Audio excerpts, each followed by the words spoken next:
What would you do if the only thing your father left behind was a threadbare coat and a debt that could swallow the sky? If the land that held your entire life, every memory of your mother's garden, and every fence post your father drove into the hard dirt, was about to be signed away on a piece of paper in a warm office miles from your home? For Margaret Vale, this wasn't a question. It was the cold, hard morning of her 25th year in the Wyoming Territory. The banker had been polite, his words smooth as worn river stones, but their meaning was sharp. Foreclosure. The word hung in the air of the small cabin long after his buggy had disappeared down the dusty track, a bitter smoke she couldn't wave away. Her father, Thomas Vale, had been a quiet man, a man who spoke more to the seasons than to people, and he had died just as quietly, leaving behind a silence that was heavier than any noise. He'd also left behind the claim, a piece of earth he'd loved with a fierce, unspoken passion, and the loan he'd taken against it, a weight she now had to carry alone.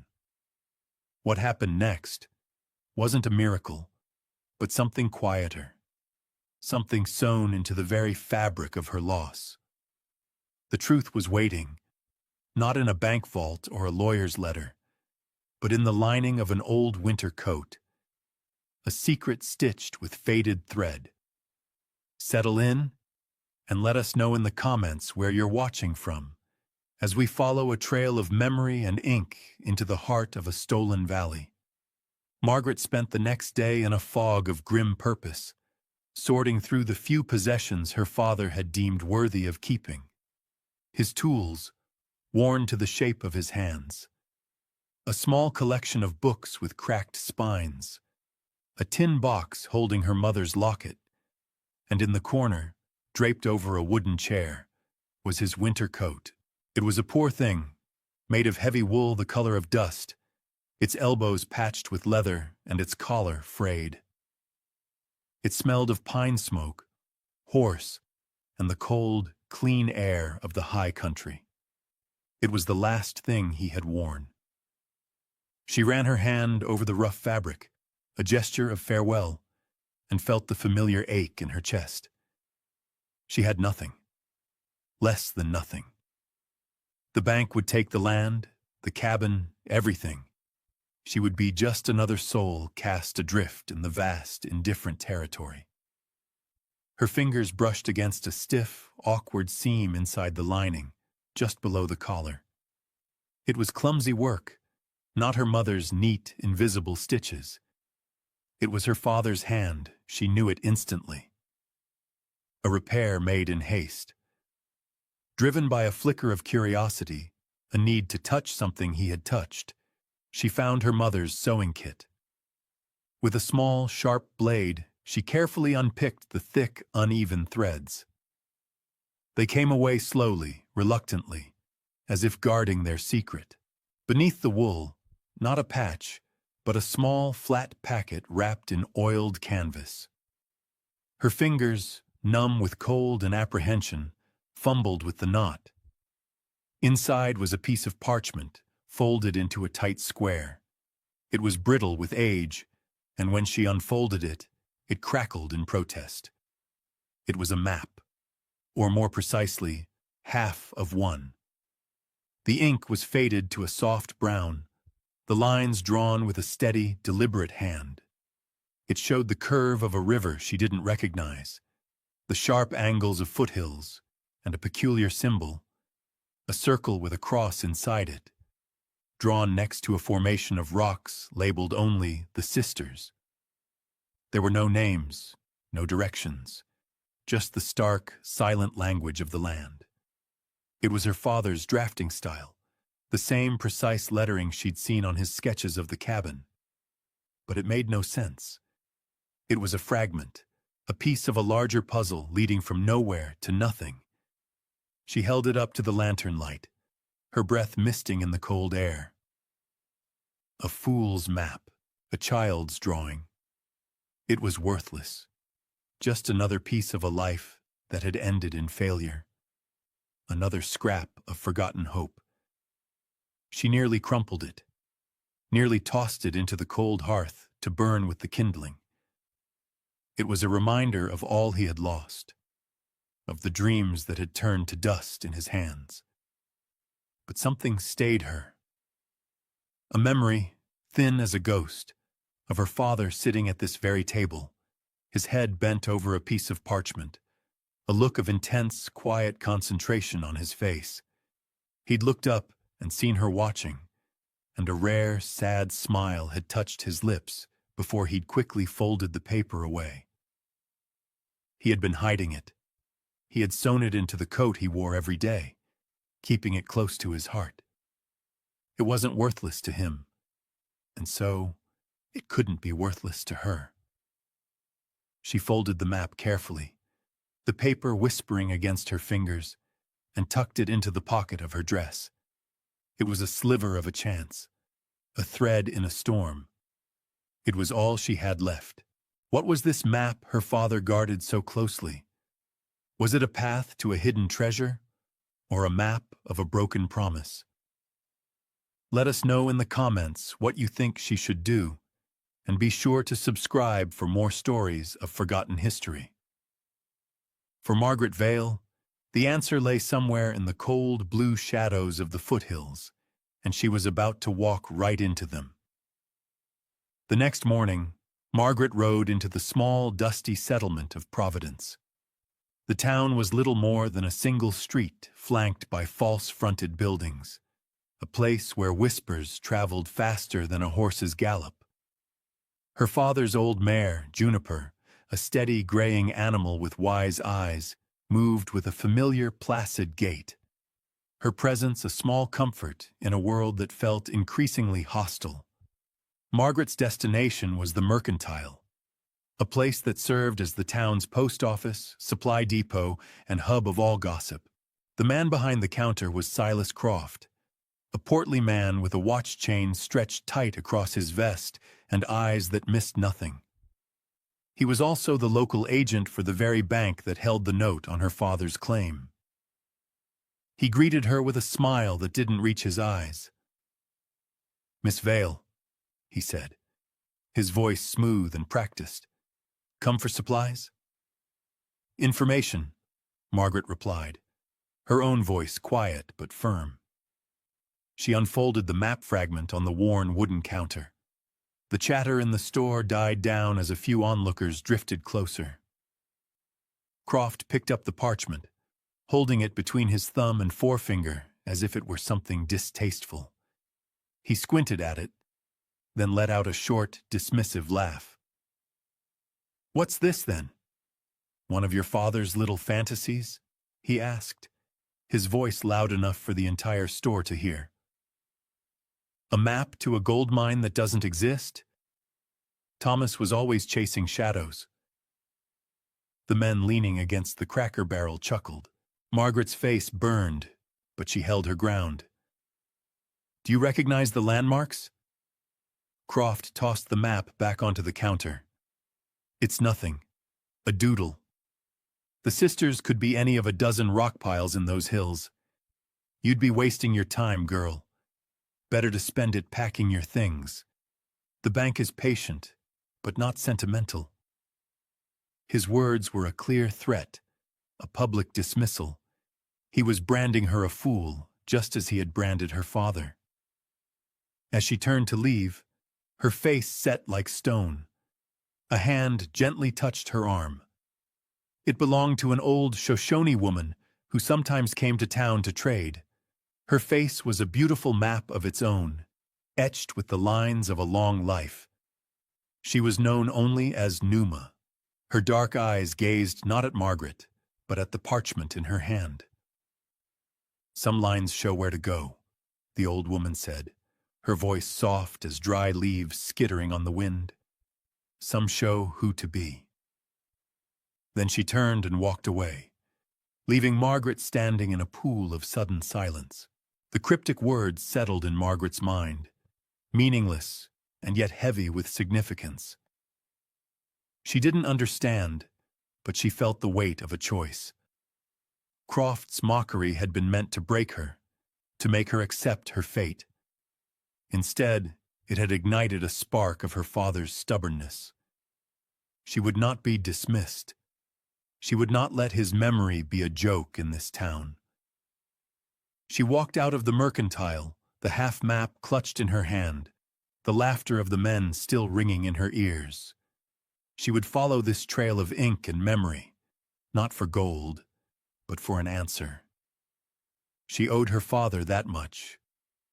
That afternoon, she packed a small canvas roll with what little she had, a tin of coffee, a side of bacon, a handful of hard biscuits, and her father's bedroll.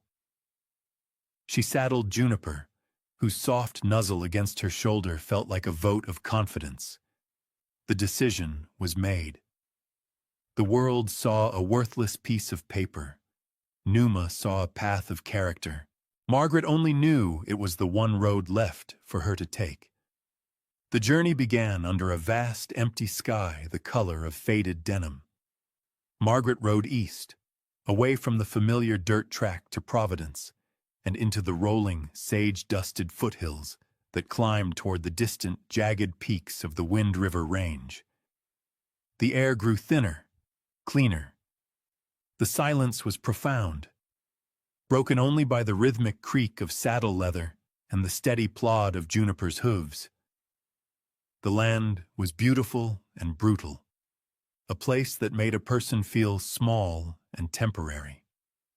For 2 days, she followed the faint lines of a game trail, her eyes scanning the horizon, comparing the shapes of the ridges and outcrops to the brown ink on the parchment.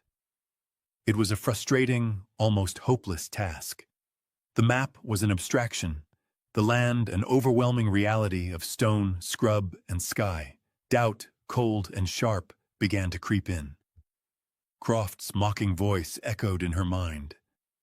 Chasing shadows. Was he right? Was she honoring her father? Or simply repeating his mistakes, following a phantom promise into the wilderness? She made camp the second evening in the shelter of a small bluff, the wind whispering through the tall pines. Juniper stood nearby, her head low, occasionally flicking an ear toward the deepening darkness. The horse was her only anchor, a living link to the man who had raised them both. Margaret built a small fire, the flames pushing back the immense loneliness of the landscape. She stared into the embers, the map spread on her knee. She remembered her father's hands, calloused and stained with dirt, yet so gentle when he'd tended to a sick animal or shown her how to read the stars. He wasn't a fool. He was a dreamer, perhaps, but not a fool. There was a logic to him, a quiet sense of order. The map had to have that same logic. The third day dawned cold and clear. Margaret pushed onward, a quiet determination having settled over her during the night. Around noon, she rounded a bend in a dry wash and saw it. 2 towering spires of granite, weathered by millennia of wind and ice, stood side by side against the sky. They were unmistakable. The sisters. A jolt went through her, a mixture of triumph and terror. The map was real. She dismounted, her legs unsteady, and walked toward the rock formation, Juniper following at a respectful distance. Up close, the rocks were immense, their surfaces a tapestry of lichen and shadow. The map showed the symbol, the circle with a cross, on the eastern face of the southern spire. She walked around it, her hand trailing against the cool, rough stone. There was nothing. No carving, no marking, just natural rock. The hope that had flared within her moments before guttered and died, leaving a cold ash of disappointment. It was a coincidence. Just 2 rocks that happened to look like the ones on a dead man's drawing. She sank to the ground, the full weight of her hopeless situation crashing down on her. The sun was beginning to dip toward the horizon, casting long, dramatic shadows across the valley floor. It was over. She had failed. She would sleep here tonight and turn back in the morning, back to face the banker and the end of her world.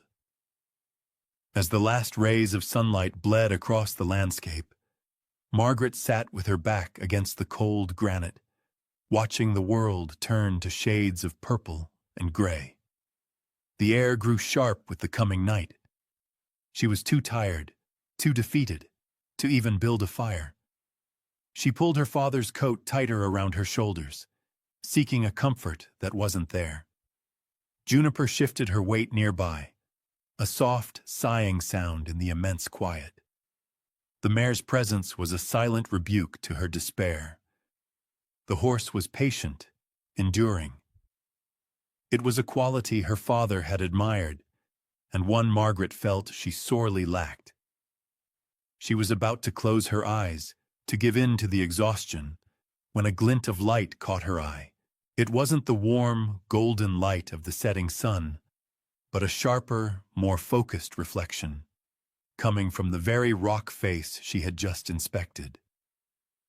She stood up, her curiosity stirring faintly through the fog of her disappointment.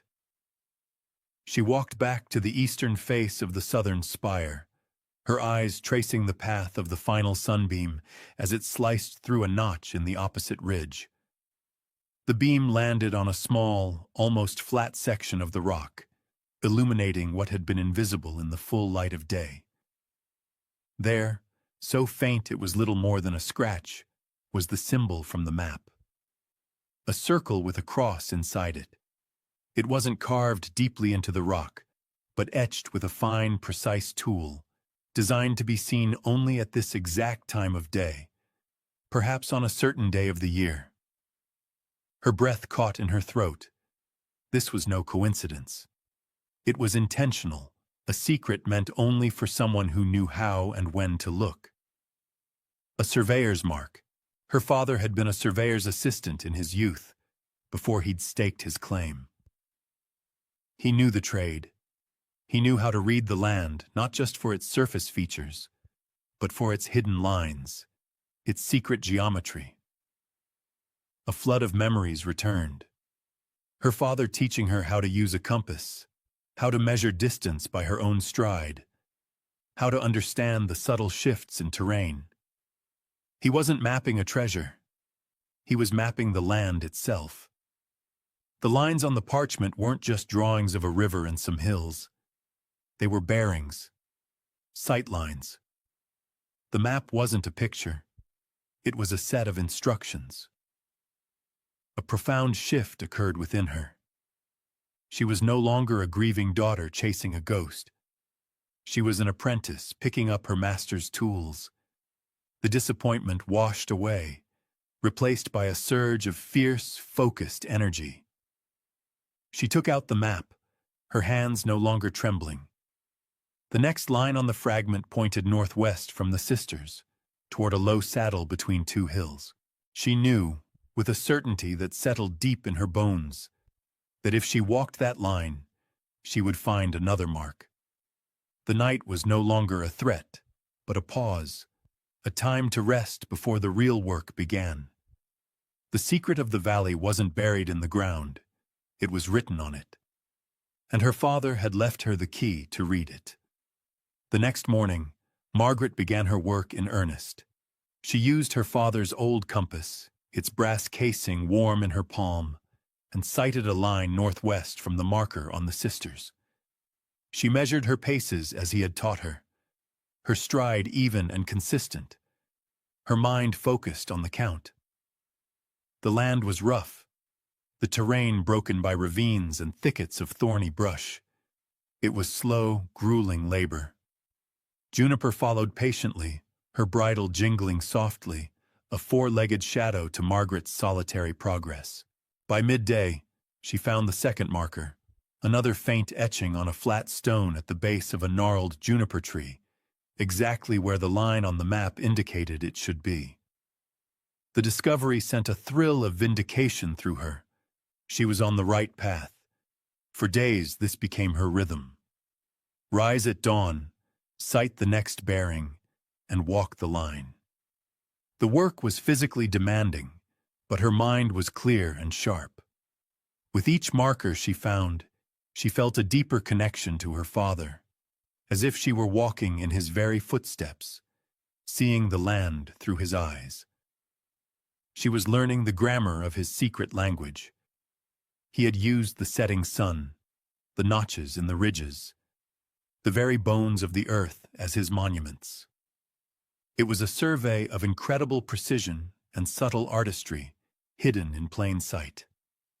One afternoon, while tracking a line across a wide, grassy basin, she saw a rider approaching.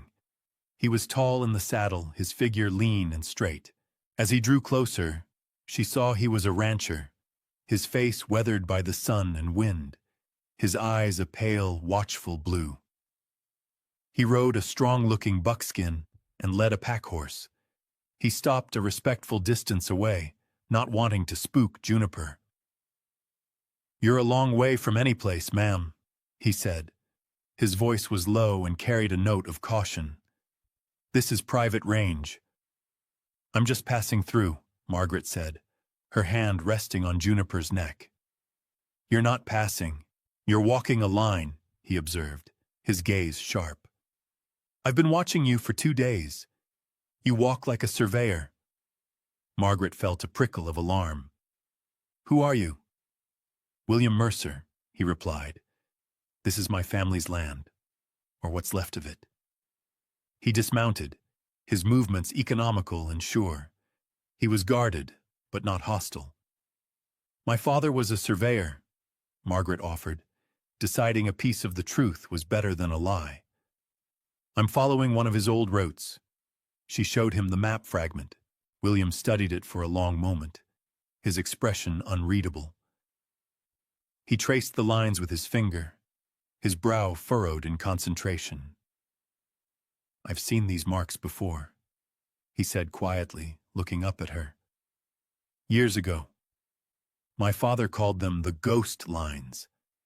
He said they were from the original territorial survey, before the big ranchers and the railroad came through." He pointed to a symbol on her map. "That's an old Army Corps of Engineers mark. I was a scout for a time. I know their work." He looked from the map to her face, a new understanding in his eyes. "This isn't just an old route, is it? This is a boundary line." Margaret nodded, her heart pounding. He understood. He saw what she saw. "I think so," she said. "But my map is incomplete."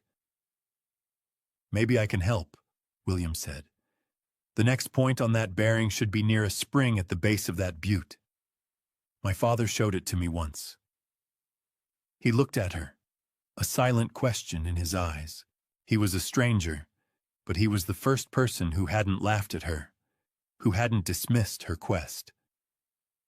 She saw in his face the same quiet stubbornness she felt in herself, the same deep connection to the land. She made her decision. "All right, Mr. Mercer," she said. "Show me." Together they rode toward the butte. William moved through the landscape with a quiet confidence that spoke of long familiarity. He pointed out landmarks, not by their official names, but by the names his family had given them over generations. He spoke of his father, who had lost most of his original homestead in a series of legal disputes with powerful cattle barons, men who had arrived with lawyers and documents that superseded his family's older claims. The bank that held Margaret's note was a silent partner in many of those outfits. As he spoke, the pieces began to click into place in Margaret's mind. This wasn't just about her father's secret. It was about something much larger. They found the spring just as William had predicted, a trickle of clear, cold water emerging from a fissure in the rock. And there, on a stone half buried in the damp earth, was the next marker. From there, the trail led them higher into a grove of ancient, wind-twisted pines. The final mark on Margaret's fragment pointed to a spot in the center of the grove. There was no rock, no tree, just a patch of earth that seemed slightly sunken. "This is it," Margaret said, her voice barely a whisper. "This is the last point I have." William dismounted and began to probe the ground with the heel of his boot. "Feels hollow here," he muttered. He pulled a small spade from his pack-horse and began to dig. The earth was soft and loamy. A few inches down, the spade hit something solid: wood. Working together, they cleared the dirt away, revealing the weathered gray planks of a small, collapsed roof. It was a line cabin, or what was left of one, a shelter for shepherds or trappers, long since abandoned and reclaimed by the earth. It had been deliberately buried. "Why would he lead me here?" Margaret wondered aloud.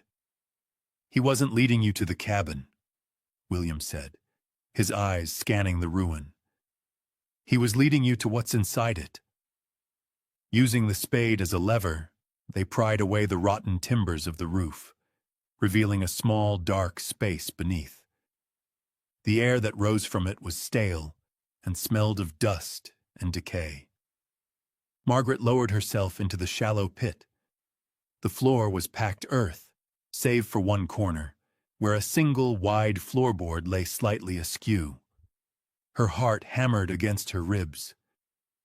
She knelt and worked her fingers into the gap, pulling it up. Beneath it, nestled in the dry dirt, was a rectangular object wrapped in oilcloth. It was heavy, solid. William reached down and lifted it out into the sunlight. He carefully unwrapped the layers of stiff, cracking material. Inside was a leather-bound ledger, the kind used by surveyors and engineers. Its cover was stamped with the seal of the U.S. Territorial Survey. Tied to it with a piece of twine was another folded piece of parchment. Margaret took it with trembling hands. She unfolded it. It was the other half of the map. When she placed the two pieces together, they formed a complete whole, a perfect survey of the entire valley, from the river to the high peaks. And inside the ledger, on the first page, was her father's elegant script. "The true and original boundary survey of the Sweetwater Valley," it read. "Thomas Vale, Assistant Surveyor. Witnessed by Elias Mercer." William stared at the second name. Elias Mercer was my grandfather. They opened the book. The pages were filled with her father's meticulous notes, with dates, coordinates, and detailed sketches of the landscape. It was a complete record of the valley's original survey, conducted 20 years earlier, before the land rush, before the powerful interests arrived. But tucked into the back of the ledger was a series of letters, written in her father's hand to his partner, a man named Franklin Henderson. The letters spoke of their shared work, of their duty to draw honest lines. Then the tone changed. The later letters were desperate, pleading. Her father accused Henderson of colluding with land speculators, of creating a second, fraudulent set of maps and deeds. He wrote of threats made against his family, of being forced off his own claim and into silence. The final entry was dated just a year before his death. "Henderson has sold his soul," he wrote. "He has taken my map, the other half of our work, and used it to legitimize the theft. They have stolen this entire valley. I am hiding my record, my half of the truth. I pray one day someone finds it and can make the lines straight again." It was all there. The proof. Silas Croft's employers, the cattle barons, the bank, their legal titles were built on a foundation of forgery and betrayal. William's family hadn't just lost their land in a legal dispute. They had been systematically robbed, along with dozens of others. Margaret finally understood. Her father hadn't been chasing a shadow. He had been guarding a truth so dangerous it had cost him everything. He wasn't mapping a treasure of gold. He was mapping a legacy of justice, a promise to the land and its rightful people. He had sewn one half into his coat and buried the other, creating a puzzle only someone who knew his mind and his methods could ever hope to solve. The weight of the discovery settled on them both, It was a truth that could restore a community, but it was also a truth that powerful men would do anything to keep buried. As if on cue, the sky, which had been clear and blue, began to darken with an unnatural speed. A low moan of wind swept through the pines. A storm was coming, a fierce, early blizzard blowing down from the high peaks. They were exposed, isolated, and holding a book that could get them killed. The shelter of the ruined cabin was not enough. They needed to find better cover, and fast. The first snowflakes, hard and stinging, began to fall as they scrambled to pack their horses. The wind rose to a howl, and the world dissolved into a blinding chaos of white. They were trapped. The blizzard descended with a terrifying fury, wiping out the world in a swirling vortex of snow and wind. Visibility dropped to near zero. William, relying on instinct and a scout's knowledge of the terrain, led them down from the high grove toward a rocky overhang he knew of, a shallow cave that offered some protection from the storm's onslaught. They huddled in the back of the small shelter, the horses standing close for warmth, their coats already white with snow. The ledger, wrapped again in its oilcloth, was tucked safely in Margaret's saddlebag. The cold was a physical thing, a crushing weight that seeped into their bones. They shared the last of Margaret's coffee, sipping the hot, bitter liquid from a single tin cup, their hands shaking. The storm was their immediate crisis, a battle for survival against the elements. But as the hours passed, another threat emerged. Through a brief lull in the wind, they heard the faint sound of voices, men shouting to one another. Two riders appeared out of the white gloom, their figures hunched against the wind. They were Croft's men, sent from Providence to find her, to stop her. They hadn't seen the small cave yet, but they were close, their search pattern bringing them directly toward the overhang. William drew his pistol, his face grim. But before he could act, another sound cut through the storm's howl, a child's cry. Out of the blizzard stumbled a man and a woman, pulling a small handcart that held two young children, their faces blue with cold. They were settlers, a family whose wagon had broken down, caught in the storm while trying to cross the pass. The man, whose name was David, looked at Margaret and William with desperate eyes. "Please," he begged, "our children. They won't last much longer out here." At that moment, Croft's men spotted them. They drew their rifles, their intentions clear. The choice was instant and absolute. This was the test. It was no longer just about a book or a piece of land. Margaret looked at the terrified family, then at the ledger in her bag. She met William's gaze, and he saw the same resolve in her eyes that he felt in his own heart. He gave a sharp nod. They were no longer just two individuals. They were protectors. While William positioned himself at the mouth of the cave, laying down suppressing fire that sent Croft's men scrambling for cover, Margaret helped the family into the small shelter. She wrapped the children in her own bedroll, rubbing their frozen hands and feet. She gave the mother, Sarah, the last of their food. She acted with a calm, steady competence that surprised even herself. She was her father's daughter, a person who did what needed to be done. The standoff lasted for hours. The storm was their unlikely ally, its ferocity making a direct assault on the cave impossible. Croft's men were pinned down, unable to risk a charge in the deep, drifting snow. Eventually, as darkness fell and the blizzard reached its peak, they gave up, their shouted curses swallowed by the wind. They retreated, vowing to return. Inside the cave, the small group huddled together, sharing body heat against the brutal cold. David and Sarah, their children now sleeping fitfully, looked at Margaret with a gratitude that needed no words. She had chosen to shelter them, to risk everything for strangers. In that small, frozen cave, in the heart of a deadly storm, a new kind of community was forged, bound not by law or land, but by a shared act of courage and compassion. The blizzard had been a trial by fire, or rather, by ice.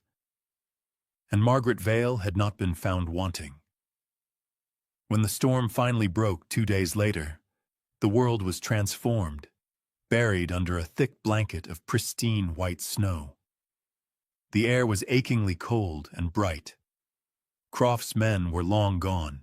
After making sure the settler family was safe and had a fire going, Margaret and William saddled their horses.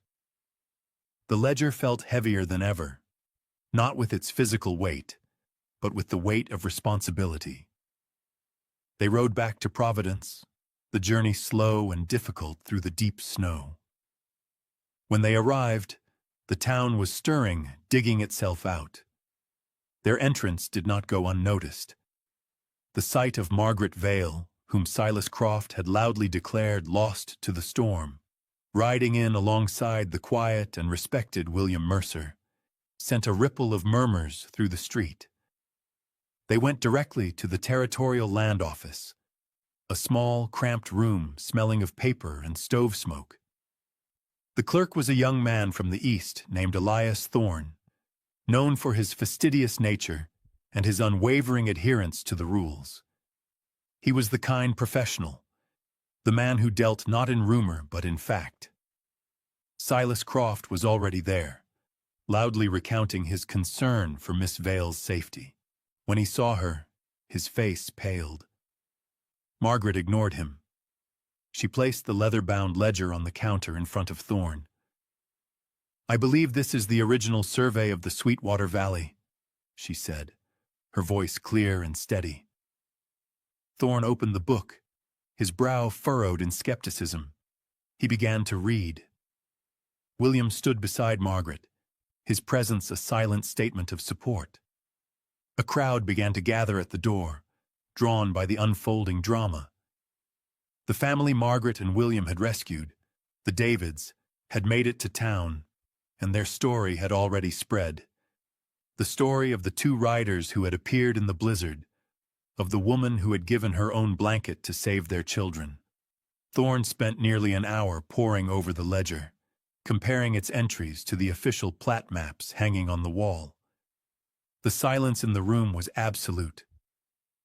He traced the lines with his finger. He checked the dates. He examined the seal. Finally, he looked up, his eyes wide with a mixture of shock and professional excitement. "The discrepancies are undeniable," he announced to the quiet room.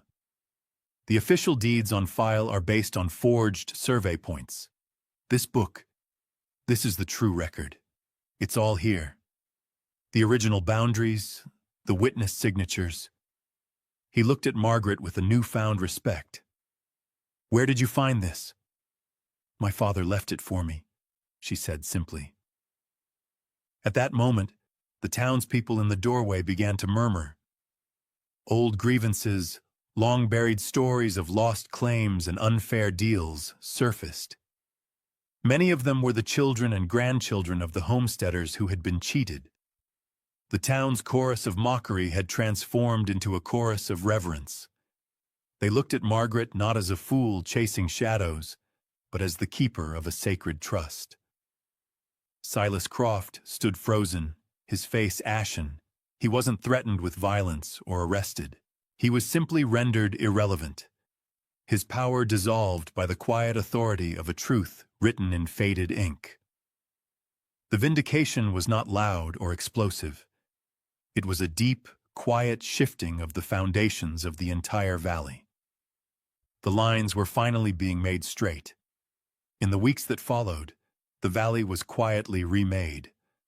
Lawyers and judges descended on Providence, and with the irrefutable evidence of Thomas Vale's ledger, the fraudulent deeds were systematically overturned. The land was being restored to the families of its original homesteaders, including the full measure of the Mercer Ranch. The balance of power had shifted, not through force, but through the patient, stubborn courage of one woman. Margaret's own claim was secured, the bank's foreclosure notice withdrawn and replaced with a letter of apology. The land was hers, free and clear, just as her father had always intended. One evening, as the sun set, casting a warm, golden light across the valley, Margaret stood on the small porch of her cabin. The air was cool and smelled of pine and damp earth. She had spent the day mending the very fence her father had built, her hands now calloused like his had been. William Mercer rode up, dismounting by the porch steps. He didn't come as a stranger anymore, but as a friend, a partner in the quiet revolution they had started. He handed her a small, freshly baked loaf of bread from his family's kitchen. They stood together in comfortable silence for a moment, watching the last light paint the distant peaks in hues of rose and violet. The world felt peaceful, settled. "The Davids are staying," William said. "They're taking up a claim down by the river, the one that was stolen from your father's friend." "Good," Margaret murmured. "This valley needs more families like them." "It needs more people like you," William corrected her gently. He looked out at the vast expanse of land, now breathing with a new sense of justice. "All this time," he said, his voice filled with a quiet wonder, "we thought your father was a failed prospector. We thought he was looking for gold." Margaret smiled, a slow, sad smile of deep understanding. She thought of the faded ink, the hidden markers, the coat that had held the key. She finally understood the full measure of the man he was and the legacy he had left her. It wasn't about wealth, or land, or even revenge. It was about the integrity of a line drawn in the dirt, the sanctity of a promise made between a man and the earth he worked. She looked at the horizon, at the land that was now truly hers, and gave voice to the story's moral, the quiet apotheosis of her long journey. He wasn't mapping a treasure.